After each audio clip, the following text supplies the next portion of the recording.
Start tonight with the expression, the more the merrier. But when it comes to a presidential race, is there such a thing as too many candidates? Jet 24 Action News is your local election headquarters.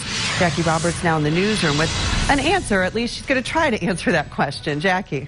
Jill, at least 6 Democrats have announced their run for the 2020 presidency. And now an independent could also be in the mix. But could too many options end up hurting Democrats heading into the election season?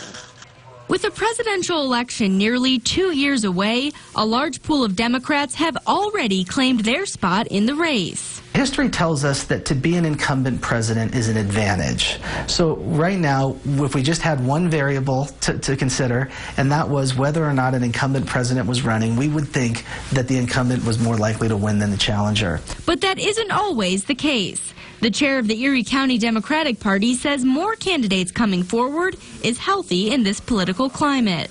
Gives voters an opportunity to hear a broad set of ideas and think about what the direction of this country is going to be after 2020.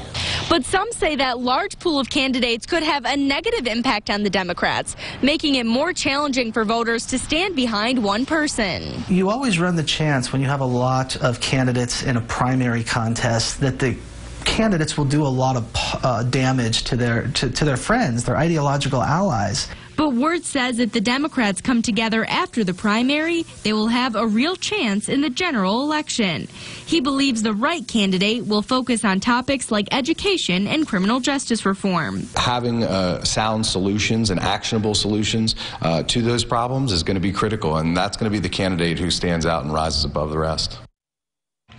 Dr. Morris reminds us the election is, of course, still a long way away and anything can happen. But he believes that if Bernie Sanders chooses to throw his name in the race, that could really shake things up for the Democrats. Jill? Okay, Jackie Roberts, thank you. And speaking of elections, a public expo will be held tomorrow at the Blasco Library to take a look at the possibilities of new voting systems. The expo will feature vendors and their voting machines.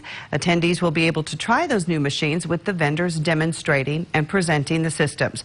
It's happening at the Blasco Library Tuesday afternoon from 4 to 8 p.m. And be sure to check out the latest election stories at your local election headquarters, yourerie.com.